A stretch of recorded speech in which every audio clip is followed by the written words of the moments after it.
I never thought my life could flip in a single morning. One stupid prank, one bad decision, and suddenly I was standing in front of the mirror in the girls' dressing room of Westbridge University, wearing clothes I never imagined I'd put on. And the worst part, this wasn't an accident. This was a setup, a trap, a challenge, a coronation I never signed up for. My name is Adrian Hale, third-year business major, socially invisible, chronically late, usually wearing hoodies big enough to crawl into and disappear. And this is the story of how I was forced to become the university's new queen. Not metaphorically, not ironically, but literally. The queen bee of Westbridge, the girl everyone wanted to be or be with, and somehow, that girl ended up being me. Yeah, I know. Trust me, I didn't believe it either. The day started like any other. Me, stumbling half asleep into the Performing Arts building because my roommate borrowed my laptop charger again and the only spare was in one of the backstage storage rooms where my friend Nico worked part-time. I remember yawning, pushing open the wrong door, and stepping into a flood of perfume, heat, and gossip. It was the girls' wardrobe room, racks and racks of costumes for the university's legendary fashion and art society. I froze. So did they. Dozens of eyes turned toward me, all narrowed like I had just kicked open the gates to a forbidden temple. At the center of them all stood Celestine Ward, the reigning queen of Westbridge. She was gorgeous in a way that felt almost designed. Perfect red lipstick, razor-sharp eyeliner, hair like something out of a shampoo commercial. She did not walk. She glided. And she smiled at me, that slow, dangerous smile a cat gives a mouse. Well, well, she purred, stepping closer. Look what wandered in. My mouth opened. Nothing came out. Celestine circled me once, twice, eyes glittering like she had just discovered a new toy. You ruined my rehearsal, she said. I didn't mean to. Oh, I know, she whispered. But you did. Her followers, a mix of fashion majors, dancers, and influencers, murmured behind her. Then she snapped her fingers. Two girls grabbed my arms. Before I could protest, Celestine held up her phone, showing a picture, me, from earlier that week, slipping on a wet patch outside the cafeteria and face-planting in front of 50 people. Humiliating. Viral. Meme-worthy. Do you know how quickly I can show this to the entire school again? She asked softly. Do you know how fast I can turn you into a trending joke?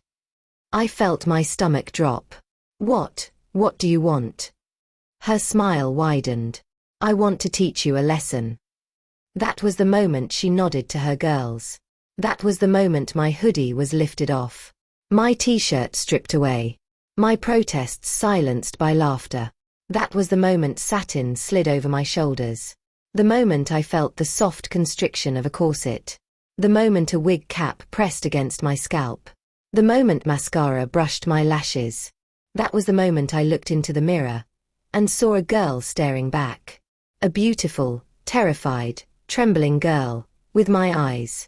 I walked across campus with my hood up, avoiding everyone's stares. My hair, still curled from their work, framed my face in soft waves no amount of scrubbing had fixed. My lashes were still darker, longer, refusing to wash off completely. And my walk. God, my walk was different. That corset had forced my posture into a shape that didn't go away instantly. I kept catching myself swaying slightly side to side. Every reflective surface became an enemy. Windows. Phone screens. Even my laptop. Each one flashed a version of me I didn't recognize. At the cafe, the barista blinked at me twice. You look different today, she said, carefully. My classmates whispered. Is that Adrian? No way. He looks kinda cute. Shut up. I dropped into my seat, cheeks burning, pretending to study. But every few minutes, my eyes drifted to the faint shimmer on my lips. Celestine had given me long-lasting gloss. No matter how much I wiped, it stayed. In my economics lecture, a girl tapped my shoulder. Hey, I like your look today. I nearly choked. It's not, this isn't. She laughed softly, not unkindly. Relax. Experimenting is normal here. Experimenting. As if I had chosen any of this. But the strangest part. When she complimented me, a tiny spark inside me fluttered. Was it embarrassment? Panic? Or something else? I didn't know. Not yet. All I knew was that Celestine had turned me into some kind of campus spectacle, and it wasn't going away anytime soon. That night, when my roommates were gone, I sat in front of my mirror. I shouldn't have. I should have ignored the bag Celestine's girls shoved into my hands before I left. I should have thrown it away, burned it, pretended this entire day was a hallucination. But I didn't. My fingers trembled as I untied the ribbon. Inside were clothes, makeup, a wig, perfume, jewelry, and a note. For practice. If you fail my next challenge, the whole school gets your pictures. Sincerely, your queen. I felt sick, angry, scared, but also curious. I picked up the wig first. It was long, dark, soft like real hair. I held it in my hands, the weight surprisingly comforting. Then the perfume, sweet, floral, expensive smelling. Then the clothes, a pleated skirt, a soft cream sweater, sheer tights. I told myself I was doing this because she forced me, because I had no choice, because I needed to get ahead of her game. But part of me knew I was lying. I put on the wig first.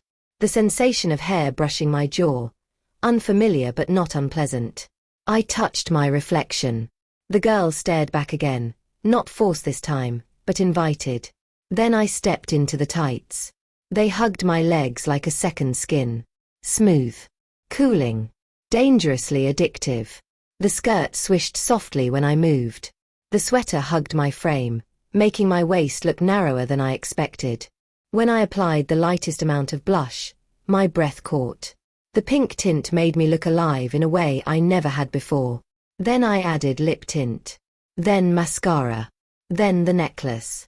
By the time I was done, I didn't recognize myself, but in a different way from earlier. This time, it felt like discovering a side of me hidden under years of shadows. I twirled once. The skirt floated. My heartbeat raced. I whispered to my reflection, "Who are you?" And deeper down, another question echoed. The next weekend was my breaking point. I planned to stay inside, avoid Celestine, avoid myself, avoid everything. But Nico, oblivious to any of this, dragged me to a night market near campus. "You need sunlight, bro," he said. "You look like a shut-in." He wasn't wrong. But as we walked through the crowds, I kept catching people staring. Not judging. Not mocking. Looking. My hair, still slightly curled, bounced with each step. My skin had a natural glow from the makeup residue I couldn't fully scrub off. My features, softer somehow.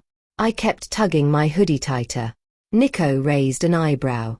"Dude, you're walking weird. Did you hurt your back?" "No. Just residual training from heels and posture posing."